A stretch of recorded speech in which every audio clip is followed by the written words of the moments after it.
الحمد لله نحمده ونستعينه ونستغفره ونؤمن به ونتوكل عليه ونعوذ بالله من شرور أنفسنا ومن سيئات أعمالنا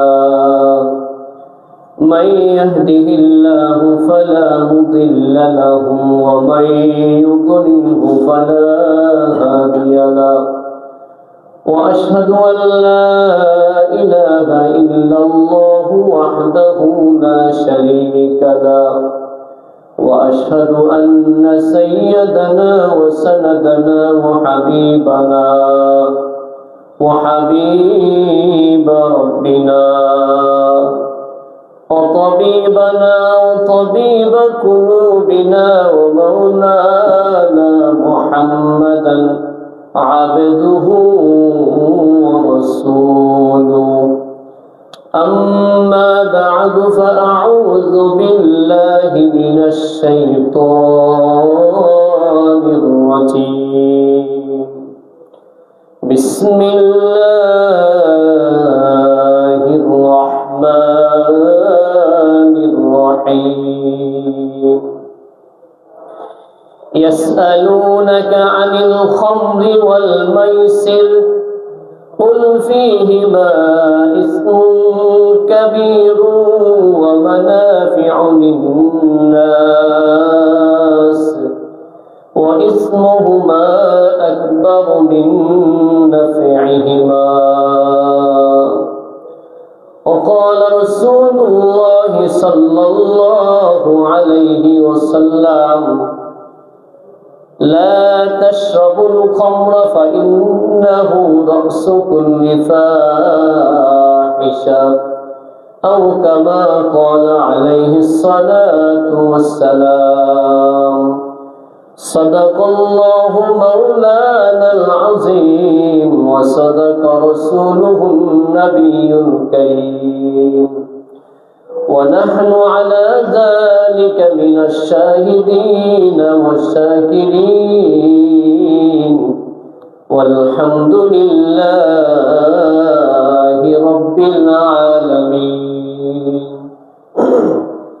سبحانك لا علم لنا إلا ما علمتنا إنك أنت العليم الحكيم سبحان الله وبحمده سبحان الله العظيم سبحان الله عدد خلقه ورضا نفسه وزنة عرشه ومداد كلماته إن الله وملائكته يصلون على النبي يا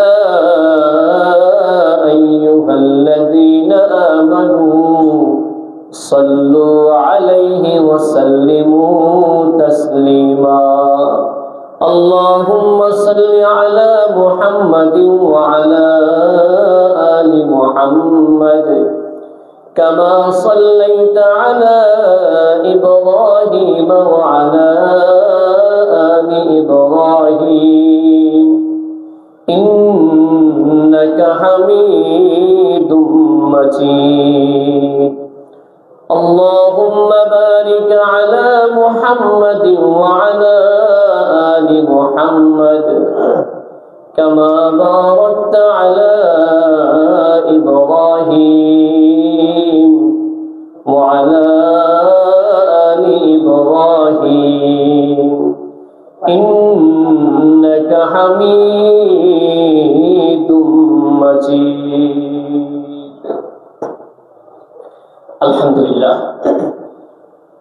মহান আল্লাহ সুবহানাহু ওয়া তাআলা আলিশান দরবারে লাখো কোটি শুকর ও সুজুদ যে আল্লাহ সুবহানাহু ওয়া তাআলা আমাদেরকে ঈমানের সাথে ইসলামের সাথে সুস্থতার সাথে তার পবিত্র ঘর মসজিদে জুমার নামাজ আদায়ের জন্য উপস্থিত হওয়ার তৌফিক দিয়েছেন। এই জন্য রব্বুল আলামিনের দরবারে কালিমাত শুকর আদায় করছি, সবাই করছি আলহামদুলিল্লাহ।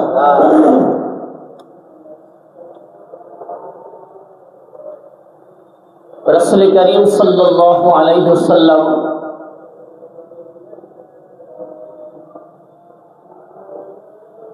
কোরআন এবং সুন্নাহর আলোকে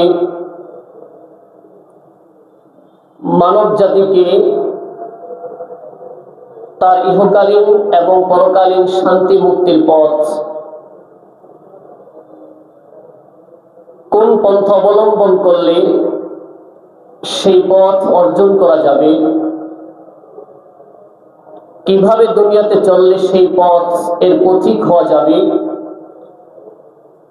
সেই বিষয়গুলোর পুঙ্খানুপুঙ্খানুভাবে দিক নির্দেশনা দিয়েছে। পাশাপাশি কোন কাজগুলো করলে, কি করলে মানুষ ইহকালেও বিফল হবে, পরকালেও বিফল হবে, মানুষের ইহকালীন এবং পরকালীন জীবন ধ্বংস হবে, সেই বিষয়ে রাসূল করিম সাল্লাল্লাহু আলাইহি ওয়াসাল্লাম হাতে ধরে ধরে উম্মতকে শিক্ষা দিয়েছেন। যদি পৃথিবীর মানুষ বিশ্ব মানবতার অগ্রদূত রাসূলুল্লাহ সাল্লাল্লাহু আলাইহি ওয়াসাল্লামের বাতলানো সেই দিক নির্দেশনাগুলো যদি মেনে চলে, তো পৃথিবী মানুষের ব্যক্তিগত জীবনে কোনো অশান্তি থাকবে না, পারিবারিক জীবনে কোনো অশান্তি থাকবে না, সামাজিক জীবনে কোনো অশান্তি থাকবে না, রাষ্ট্রীয় জীবনে কোনো অশান্তি থাকবে না, আন্তর্জাতিক জীবনে কোনো অশান্তি থাকবে না।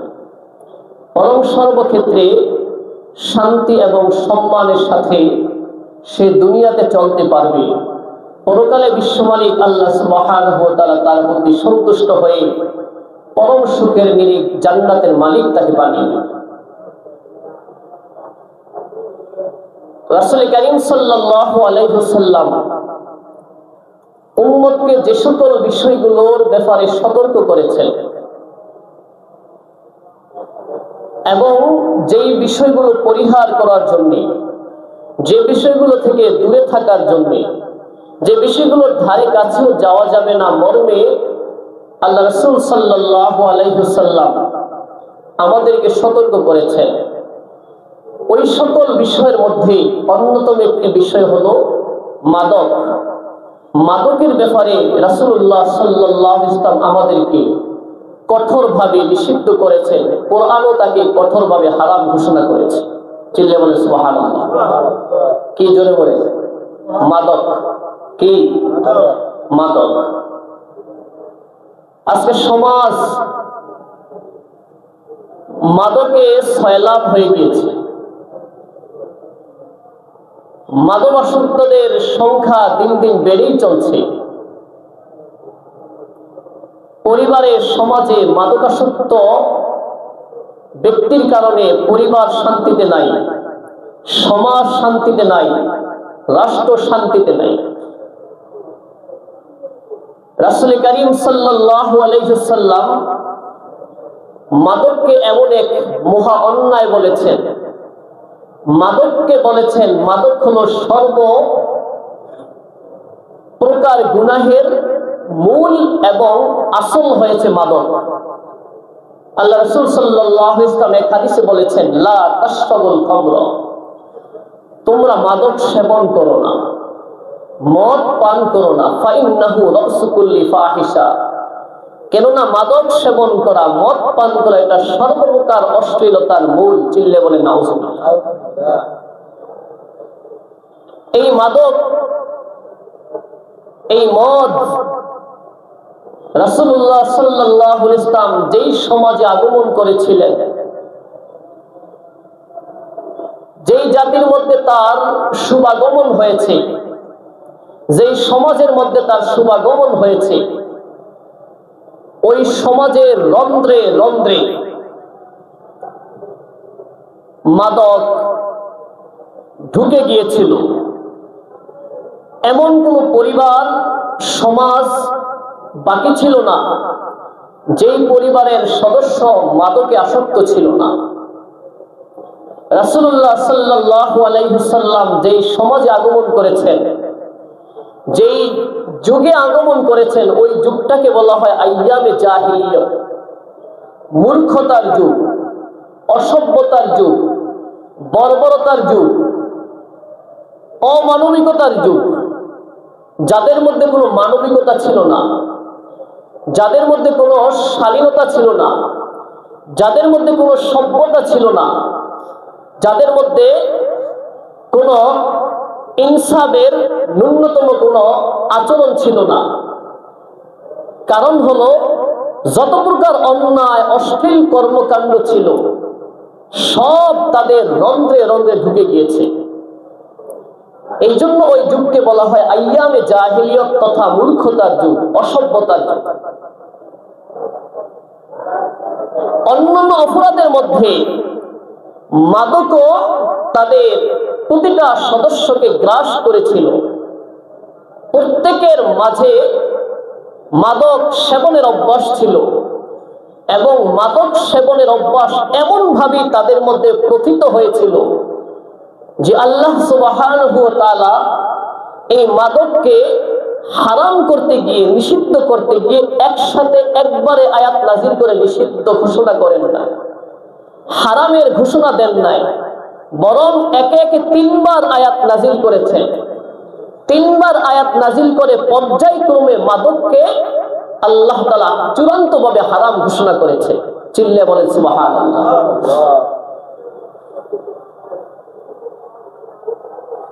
কারণ যেই সমাজে যেই অভ্যাসটা গভীরভাবে ঢুকে যায়, যেই মানুষের যেই অভ্যাসে খুব কঠিন ভাবে অভ্যস্ত হয়ে যায়, ওই ব্যক্তিকে সেই অভ্যাস থেকে ফেরানো খুব কঠিন হয় এবং আপনি ধরেই তাকে সেই অভ্যাস থেকে ফেরাতে পারবেন। দেখা যায় অনেকের সন্তান মোবাইলে গেমস খেলে আসক্ত। আপনি প্রাথমিকভাবে তাকে নিষেধ করেন নাই, বাধা দেন নাই, তো সে গেমস খেলতে খেলতে এমনই আসক্ত হয়েছে, এখন আপনি যতই তাকে সতর্ক করেন, যতই তাকে বাধা দেন, যতই আপনি শাসন করেন, কিন্তু আপনার শাসনে কোনো কাজ হয় না। আপনার ছেলে এক মুহূর্তের জন্য গেমস খেলা ছাড়া থাকতে পারে না। কি বলেন? এরকম সমাজের এরকম সন্তান আছে কিনা? আমাদের পরিবারে এমন সন্তান আছে কিনা? কারণ শুরু থেকে তাকে নিষিদ্ধ করা হয় না। এই জন্য তার মধ্যে অভ্যাসটা এমন ভাবে আপনার বদ্ধমূল হয়ে গিয়েছে, প্রথিত হয়ে গিয়েছে, এখন শত চেষ্টা করেও আপনি তাকে মোবাইলের গেমস থেকে বারণ করতে পারছেন না, মোবাইল দেখা থেকে তাকে বিরত রাখতে পারছেন না। সে এক সপ্তাহ না খেয়ে থাকতে রাজি আছে, কিন্তু মোবাইল ছাড়া থাকতে সে রাজি নয়। জোরে বলে ঠিক কিনা? ঠিক অনুরূপ ভাবে মদ, মাদক এটা ওই সমাজের প্রতিটা রন্ধ্রে রন্ধ্রে ঢুকে গিয়েছিল, যার কারণে আল্লাহ সুবহানাহু ওয়া তাআলা একবারেই ঘোষণা দেন নাই মাদক হারাম হওয়ার, মাদক নিষিদ্ধ হওয়ার। কারণ যদি একবারেই আল্লাহ তাআলা ঘোষণা দিতেন তাহলে ওই সমাজের মানুষগুলো মাদক ছাড়া তাদের জন্য কষ্টকর হয়ে যেত। তাই আল্লাহ সুবহানাহু ওয়া তাআলা আস্তে আস্তে পর্যায়ক্রমে আয়াত নাযিল করে আল্লাহ তাআলা তাদের মধ্যে মাদকের প্রতি এভাবে ঘৃণা জাগ্রত করেছেন। যখন তারা মোটামুটি প্রস্তুত হয়ে গেল মাদক ছাড়ার, সেই মন মানসিকতা তাদের মধ্যে চলে আসলো, তখন চূড়ান্ত ভাবে আল্লাহ তাআলা আয়াত নাযিল করে মাদককে কিয়ামত পর্যন্ত হারাম এবং নিষিদ্ধ ঘোষণা করে দিয়েছে। আল্লাহ তাআলা কুরআনুল কারীমের এক আয়াতে বলছেন,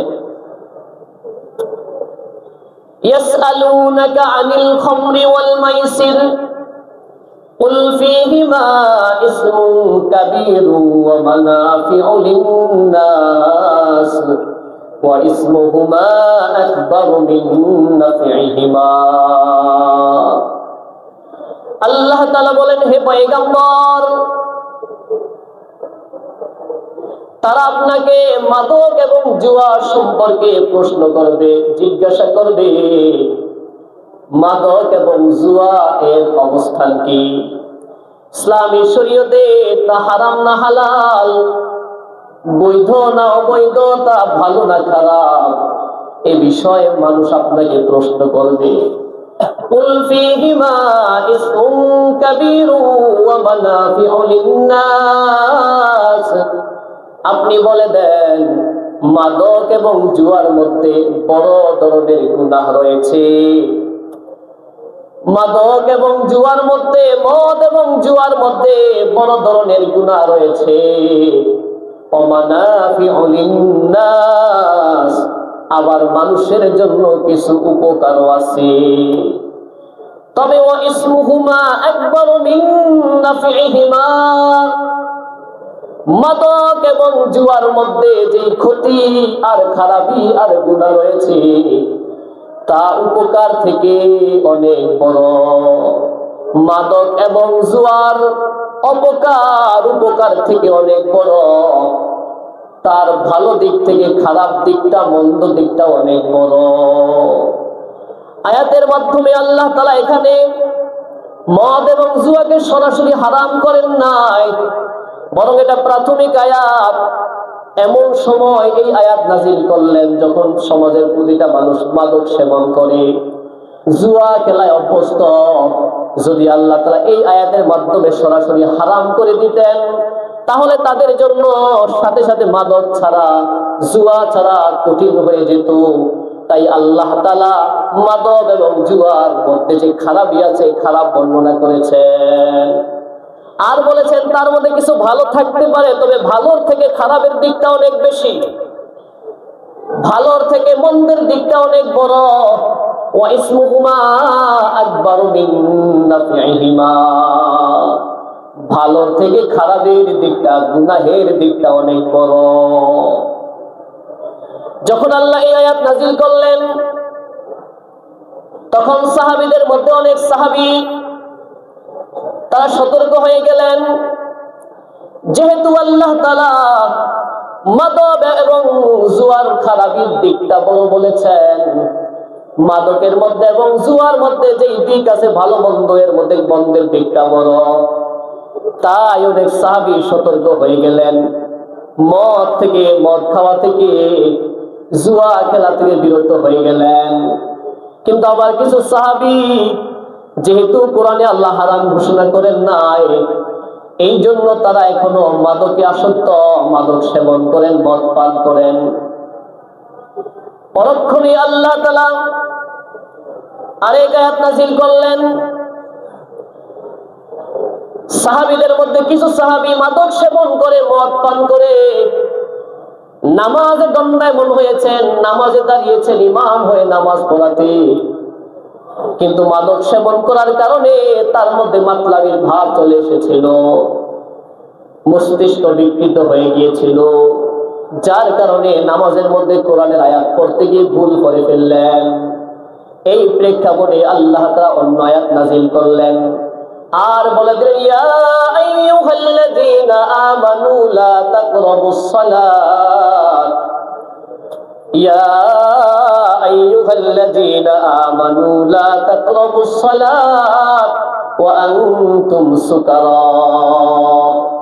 আল্লাহ বলেন, হে মুমিনের দল, তোমরা নামাজের ধারে কাছেও যেও না এমন অবস্থায় যে তোমরা মাতাল, তোমরা মাদক সেবন করে মাতাল হয়ে গিয়েছ, তোমাদের মস্তিষ্ক ঠিক নাই, তোমাদের জ্ঞান ঠিক নাই, এমন অবস্থায় মাদক সেবন করে তোমরা নামাজের ধারে কাছেও যেও না।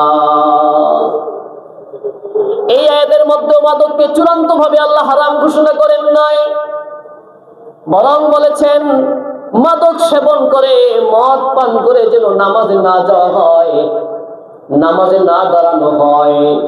কারণ মাদক সেবন করে নামাজে দাঁড়ালে সূরা কেরাত নামাজ ঠিক মতো পড়তে পারবে না।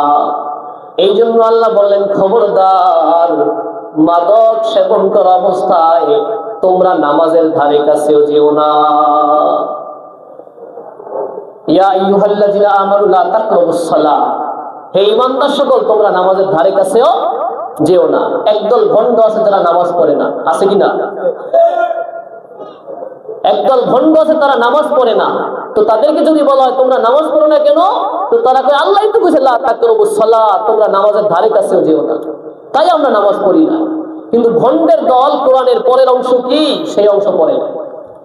আল্লাহ কোন প্রেক্ষাপটে কেন বললেন নামাজের ধারে কাছে যেও না?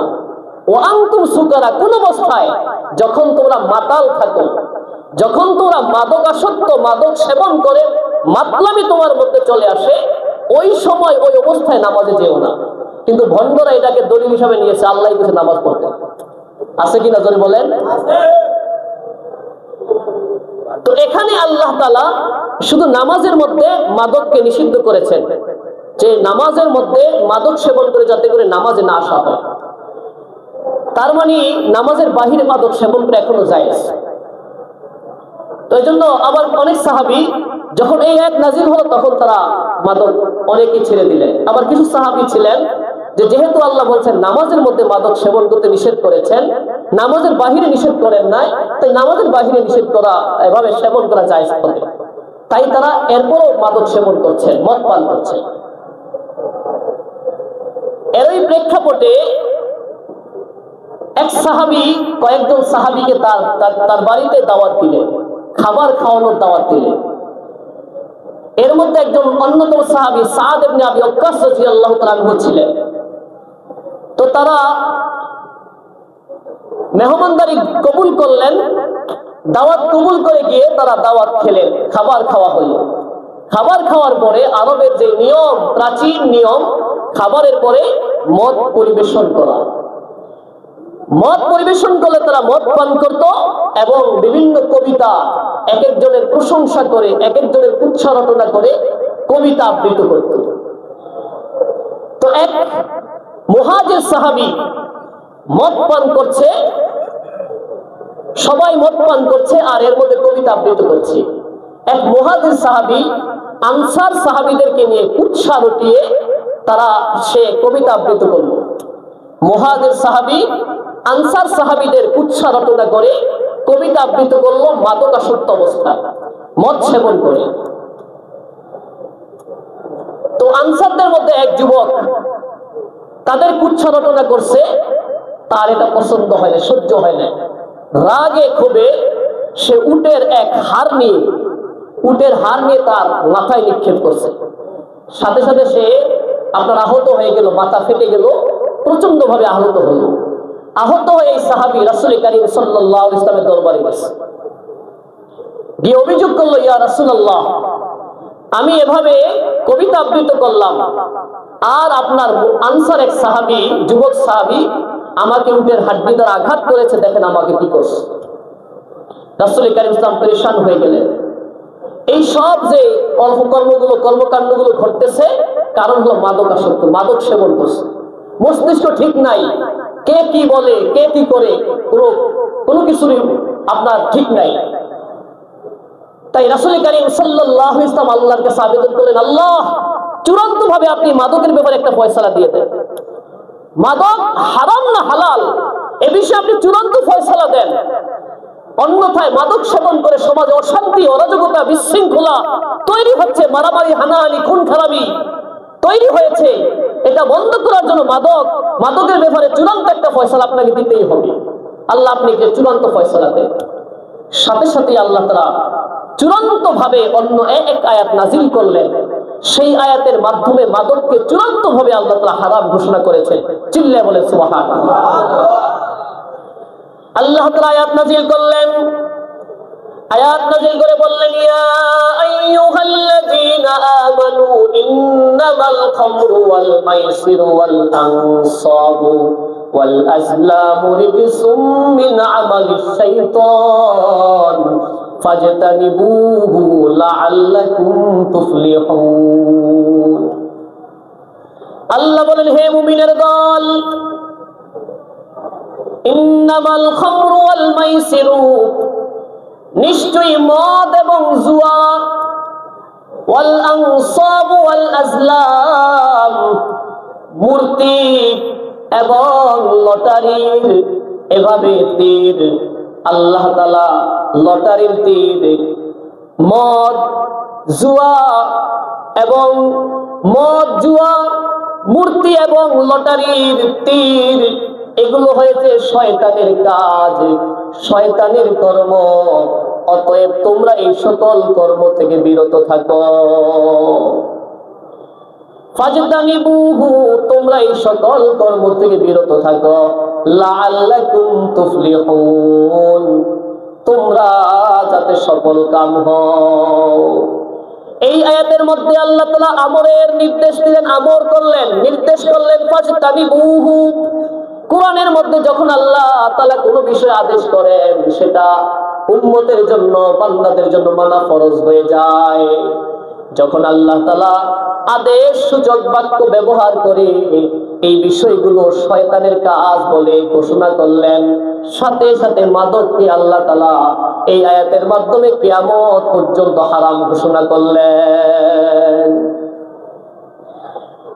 এরপরে আল্লাহ তাআলা সতর্ক করে বললেন, ইন্নামা ইউরিদুশ শাইতানু আইয়ুকিআ বাইনাকুমুল আদাওয়াতা ওয়াল বাগদাআ ফিল খামরি ওয়াল মাইসির। নিশ্চয়ই শয়তান তোমাদের মাঝে শত্রুতামি এবং মারামারি, হানাহানি, খুন খারাপ এগুলো ঘটাতে চায় মাদকের মাধ্যমে, জুয়ার মাধ্যমে। মাদক এবং জুয়ার মাধ্যমে শয়তান তোমাদের মধ্যে বিশৃঙ্খলা সৃষ্টি করতে চায়। অতএব তোমরা এই সকল কর্ম থেকে বিরত থাকো। এই আয়াত যখন নাজিল হয়, ওই সময় কিছু সাহাবী এখনো মাদক সেবন করতেন, মদ পান করতেন। যখন ওই আয়াত নাজিল হয় এবং সাহাবাদের কানে যখন আওয়াজ পৌঁছে যায়, আল্লাহ তাআলা মাদককে চূড়ান্ত ভাবে হারাম ঘোষণা করেছেন। যেই সাহাবী যে অবস্থায় ছিলেন, যার হাতে যেই মদের বোতল ছিল, আওয়াজ শোনার সাথে সাথে ওই সাহাবী সেখানেই মদের বোতল ভেঙ্গে চুরমার করে ফেলেন, মদ জমিনে নিক্ষেপ করেন। আর মদের বোতল হাতে রাখেন নাই, সাথে সাথে মদের বোতল জমিনে ফেলে দিয়েছেন। আর বলেছেন, আল্লাহ, আমরা ওয়াদা করলাম আর মদ সেবন করব না, মাদক সেবন করব না, মদের ধারে কাছেও যাব না। এর মাধ্যমে আল্লাহ তাআলা মুসলিম উম্মাহকে শিক্ষা দিয়েছেন, এ মুমিনের দল, যদি তোমরা ব্যক্তিগত জীবনে শান্তি পেতে চাও, পারিবারিক জীবনে শান্তি পেতে চাও, সামাজিক জীবনে শান্তি পেতে চাও, সর্বক্ষেত্রে যদি তোমরা শান্তি পেতে চাও, তাহলে খবরদার, তোমরা মাদকের ধারে কাছেও যাবা না, মাদক সেবন করবা না। বিশ্বনবী মুহাম্মদুর রাসূলুল্লাহ সাল্লাল্লাহু আলাইহি ওয়াসাল্লাম মাদককে সর্বপ্রকার অপরাধের মূল বলে আখ্যায়িত করেছেন। قال رسول الله صلى الله عليه وسلم لا تشربوا الخمر فإنه رأس كل فاحشة। আল্লাহ বলেন, হে মুমিনের দল, নবী বলেন, হে আমার উম্মতের দল, খবরদার খবরদার, তোমরা মদ পান করবা না। কেননা মদ পান এটা সর্বপ্রকার অন্যায়ের মূল। সর্বপ্রকার অন্যায়ের মূল হলো কি করা? মদ পান করা। আমাদের সমাজে, আমাদের পরিবারে, আমাদের আত্মীয় স্বজন আপনার এই রোগে আক্রান্ত আছে কিনা? আরো জোরে বলেন, আছে কিনা? অনেকে আছে এই রোগে আক্রান্ত। রাষ্ট্রীয়ভাবে আপনার মাদককে নিষিদ্ধ করা হয়েছে এবং মাদক নিয়ন্ত্রণ আইন করা হয়েছে, কিন্তু দেখা যায় অনেক বড় বড় বাংলাদেশে আসর আছে যেখানে আপনার প্রকাশ্যভাবে মাদক সেবন করা হয়, মাদক সেবন করা হয়, কিন্তু ওই সকল আসরের ব্যাপারে কোনো আপনার পদক্ষেপ নেওয়া হচ্ছে না। এই যে আপনার লালন শাহর মাজার, লালন শাহর মাজার আছে না? কোথায় কোথায়? কোন জায়গায়? কুষ্টিয়া। এই যে লালন শাহর মাজার আছে, এবং এই যে আপনার অনেক বড় বড় মাজার আছে বাংলাদেশে, সেখানে আপনার দেদারসে মাদক সেবন করে, প্রকাশ্যে মাদক সেবন করে, কিন্তু সেগুলোর ব্যাপারে কোনো পদক্ষেপ নেওয়া হচ্ছে না। কিছুদিন আগে আপনার এই লালন শাহের মাজারের একটা অনুষ্ঠান করবে, তো সেখানে আপনার প্রশাসন ডাকা হয়েছে। প্রশাসনের সামনে একজন বলতেছে, এই মাজারে যদি মাদককে বন্ধ করা হয় তাহলে 30 জন লোক হবে না, 30 জন লোক আসবে না এই মাজারে যদি মাদককে বন্ধ করা হয়। তো এত মানুষ হচ্ছে কেন?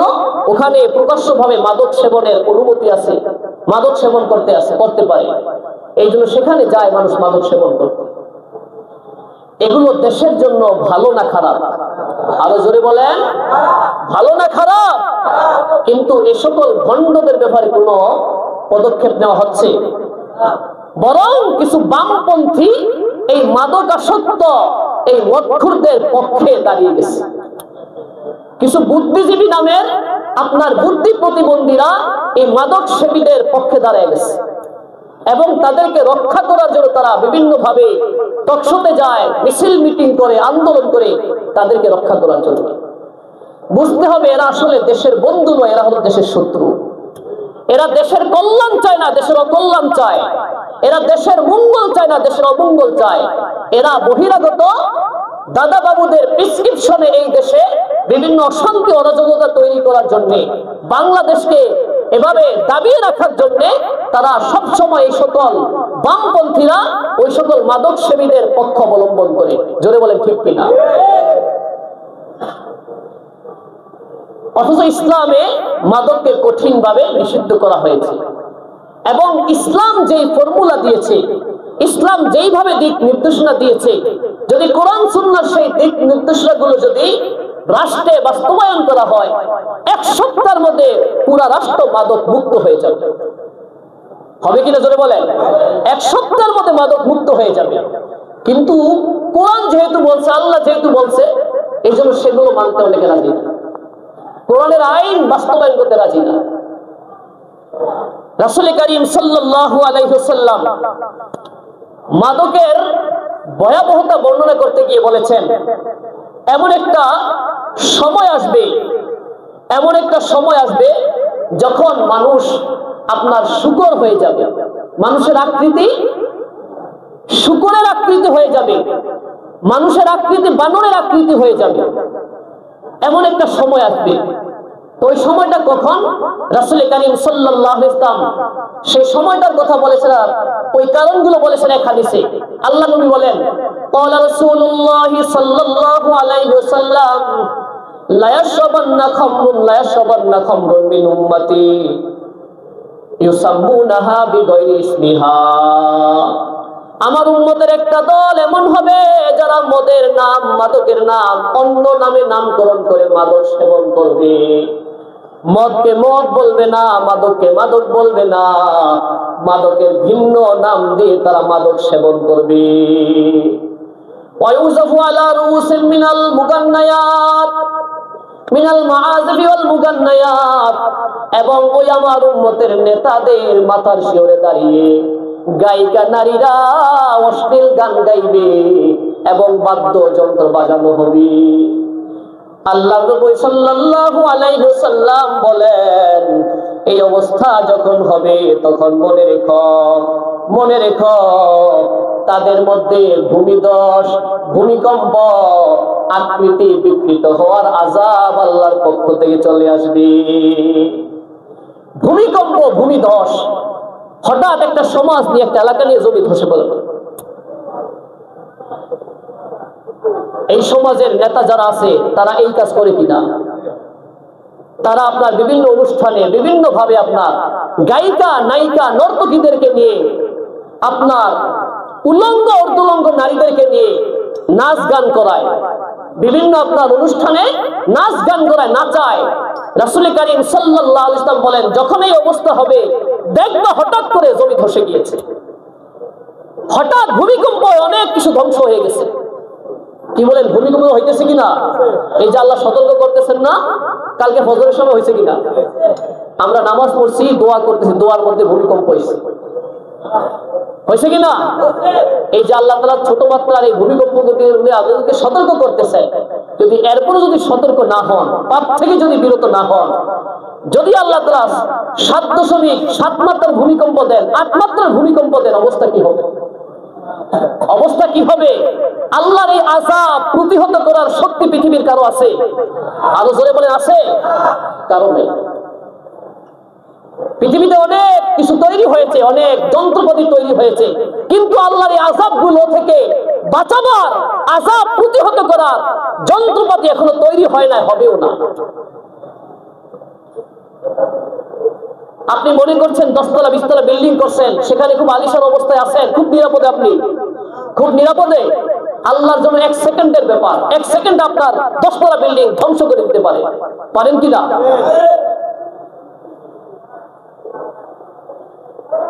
রাসূল কারীম সাল্লাল্লাহু আলাইহি ওয়াসাল্লাম এক হাদিসে বলেছেন, ক্বালা রাসূলুল্লাহ সাল্লাল্লাহু আলাইহি ওয়াসাল্লাম, সালাসাতুন কদ হারামাল্লাহুল জান্নাহ, কদ হারামাল্লাহু আলাইহিল জান্নাহ। আল্লাহর পয়গম্বর বলেন, 3 শ্রেণীর মানুষের জন্য আল্লাহ তাআলা জান্নাতকে হারাম করেছেন। কয় শ্রেণীর মানুষ? 3 শ্রেণীর মানুষের জন্য আল্লাহ জান্নাতকে কি করেছেন? হারাম করেছেন। অথচ জান্নাত আল্লাহ ঈমানদারদেরকে দিবেন, মুসলমানদেরকে দিবেন, আল্লাহর একাত্মবাদী বিশ্বাসী বান্দা বান্দীদেরকে দিবেন, আল্লাহর গোলামদেরকে আল্লাহ দেওয়ার জন্য জান্নাত বানিয়েছেন। সেই জান্নাত নবী বলেন 3 শ্রেণীর মানুষের জন্য আল্লাহ তাআলা হারাম করে দিয়েছেন। 3 শ্রেণীর মানুষ সেই জান্নাতে কখনোই যেতে পারবে না।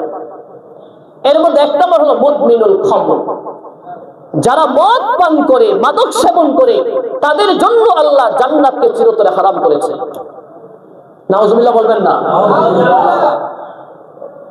মাদক সেবীর জন্য, মদ পানকারীর জন্য, মদ পানকারী নারীর জন্য আল্লাহ তাআলা জান্নাতকে হারাম করে দিয়েছে। সে জান্নাতে যেতে পারবে না।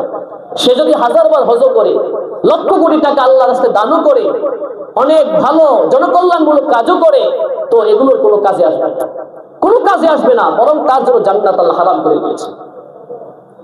2 নাম্বার, ওয়াল আকু বিল ওয়ালিদাইন, পিতামাতার অবাধ্যচারী সন্তান যে হবে, পিতামাতার অবাধ্যচারী সন্তান যে হবে, তার জন্য আল্লাহ তাআলা জান্নাতকে হারাম করে দিয়েছে।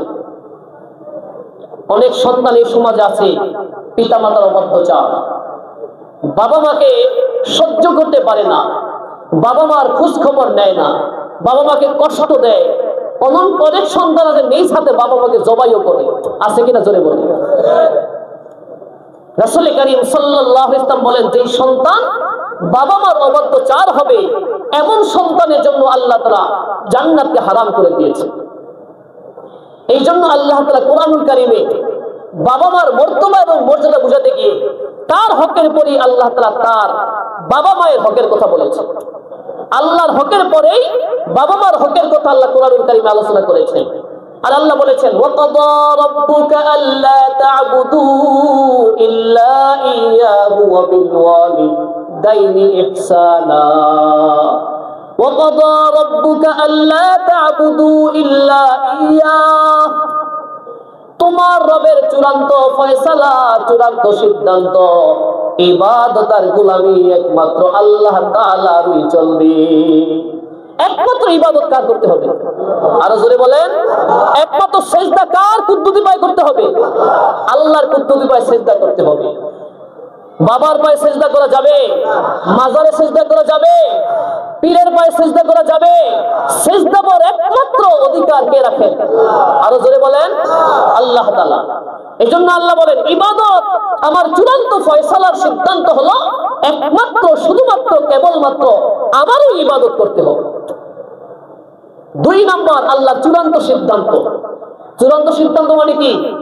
সুপ্রিম কোর্ট যেই সিদ্ধান্ত দেয়, যেই রায় দেয়, এরপরে কি আর কোনো আপনার আবেদন করার কোনো সুযোগ থাকে? আছে? এটাই মনে করেন আল্লাহর সুপ্রিম কোর্টের আপনার রায়, আল্লাহ চূড়ান্ত সিদ্ধান্ত, এরপরে আর কোনো আবেদন করার সুযোগ নাই। আল্লাহ চূড়ান্ত ফয়সালার সিদ্ধান্ত হলো একমাত্র আল্লাহ তাআলারই ইবাদত করতে হবে। 2 নাম্বার অবিল ওয়ালিদাইনি ইহসানা, পিতামাতার সাথে ইহসানের ব্যবহার করতে হবে। কিসের ব্যবহার? ইহসানের ব্যবহার। এখানে অনেক ব্যাখ্যা আছে। 3টা শব্দ, একটা হলো জুলুম, আরেকটা হলো ইনসাফ, আরেকটা হলো ইহসান। জুলুম মানে আপনার কাছে যার যেই হক আছে, যার যেই প্রাপ্য আছে, সেই প্রাপ্যটাকে যথাযথভাবে না দেওয়াটা হলো জুলুম। বাবা মার হক আপনার কাছে আছে, আমার কাছে আছে, আমি যদি বাবা মার হক না দেই, এটা হলো জুলুম। জুলুম তো করা যাবেই না। আরেকটা শব্দ হলো আপনার ইনসাফ। আল্লাহ এখানে ইনসাফ বলতে পারতেন, ইনসাফ না বলে ইহসান বলেছেন, যে বাবা মার সাথে ইনসাফের আচরণ করো। সেটা না বলে বলছেন বাবা মার সাথে ইহসানের আচরণ করো। ইনসাফের আচরণ মানে বাবা মা তোমাকে যতটুকু দিয়েছে তুমি ততটুকু দাও, তাহলে ইনসাফ হবে। বাবা মা ছোটকালে তোমাকে মাটির বিছানায় শুয়েছেন, এখন তুমি বাবা মাকে মাটির বিছানায় শোয়াও, তাহলে এটা ইনসাফ হবে। আল্লাহ বলেন খবরদার, বাবা মার সাথে ইনসাফের আচরণ করেও তুমি রেহাই পাবা না, আমার আযাব থেকে বাঁচতে পারবা না। বাবা মার সাথে তুমি ইহসানের আচরণ করতে হবে। ইহসান কাকে বলে? ইহসান বলা হয় বাবা মা যদি তোমাকে মাটির বিছানায় শোয়ায়, তুমি বড় হয়ে সামর্থ্যবান হলে বাবা মাকে তুমি খাটে শোয়াবা। বাবা মাকে যদি তোমাকে ভাঙ্গা করে রেখে লালন পালন করে, আল্লাহ তোমাকে সামর্থ্য দিলে তুমি তোমার বাবা মাকে বিল্ডিং এ রেখে লালন পালন করবা, এটা হবে ইহসান। এবং খবরদার, বাবা মার সাথে এমন আচরণ করবা না যেই আচরণে তাদের জবান থেকে উফ শব্দ বের হয়ে যায়।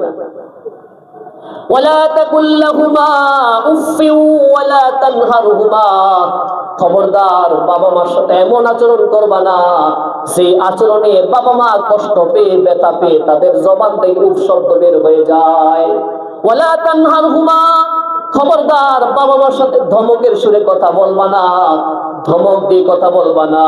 ওয়া কুল লাহুমা কওলান কারীমা, বাবা মার সাথে নরম আচরণ করবা, নম্র ভদ্র আচরণ করবা, বিনয়ের আচরণ করবা। ওয়াকুল লাহুমা কওলান কারীমা, বাবা মার সাথে কারীমের আচরণ করবা। ওয়াকফিদ লাহুমা জানাহাল যুল্লি, বাবা মার সামনে তুমি তোমার বিনয়ের পাখাকে বিছায়া দিবা, তুমি তোমার বিনয়ের ডানাকে বিছায়া দিবা, এবং তাদের জন্য আল্লাহর কাছে দোয়া করবার বলবা। বলেন আমার সাথে, ওয়াকুর রব্বির হামহুমা কামা রব্বায়ানি সগীরা, ওয়াকুর রব্বির হামহুমা কামা রব্বায়ানি সগীরা। আল্লাহ দোয়া শিখানার বলেন, হে মুমিনের দল, বাবা মার জন্য আমি আল্লাহর কাছে দোয়া করো, আর বলো আল্লাহ আমার বাবা মা যে মায়া মমতার ভালোবাসা দিয়ে দুনিয়ার জমিন আমাকে তিলে তিলে লালন পালন করে বড় করেছেন, আমার সেই বাবা মা কবর জগতে শায়িত আছে। ওগো আল্লাহ, তোমার রহমতি কুলে আমার বাবা মাকে সেইভাবে লালন পালন করো, চিল্লে বলেন আমিন। দোয়া শিখিয়ে দিয়েছেন। তাহলে যে সন্তান বাবা মার অবাধ্যচার হবে, বাবা মার সাথে নাফরমানি করবে, এর জন্য আল্লাহ জান্নাতকে হারাম করে দিয়েছে। এ যত বড় মাওলানা হোক, যত বড় মুফতি হোক, যত বড় হাজী গাজী হোক, যত বড় বুজুর্গ হোক, যত বড় আলেম হোক, যত বড় জান্নিওয়ালা হোক, যত কিছুই হোক না কেন, তার জন্য আল্লাহ জান্নাতকে হারাম করে দিয়েছে। এই জন্য আল্লাহকে সন্তুষ্ট করতে হলে আগে বাবা মাকে সন্তুষ্ট করতে হবে। রাসূল কারীম সাল্লাল্লাহু আলাইহি ওয়াসাল্লাম অন্য হাদিসে বলেছেন, রিযার রাব্বি ফি রিযাল ওয়ালিদাইন ওয়া সাখাতুর রাব্বি ফি সাখাতিল ওয়ালিদাইন। আল্লাহর সন্তুষ্টি হলো বাবা মার সন্তুষ্টিতে। বাবা মা সন্তুষ্ট থাকলে সন্তানের পরে ওই সন্তানের পরে আল্লাহ তাআলা রাজি খুশি হবে। আর যদি বাবা মা সন্তানের পরে নারাজ থাকেন, নাখুশ থাকেন, বেজার থাকেন, তো আল্লাহ তাআলা ওই সন্তানের পরে, ওই বান্দার উপরে নারাজ থাকেন, বেজার থাকেন। এই জন্য আল্লাহ বাবা মাকে অসন্তুষ্ট করে আল্লাহর সন্তুষ্টি অর্জন করা কারো পক্ষে কি নয়, সম্ভব নয়। এই জন্য রাসূল কারীম সাল্লাল্লাহু আলাইহি ওয়াসাল্লাম বলেন, 2 নম্বর ওয়াকুল ওয়ালিদাইন, বাবা মার অবাধ্যচারী সন্তান, তার জন্য আল্লাহ তাআলা জান্নাতকে হারাম করে দিয়েছেন।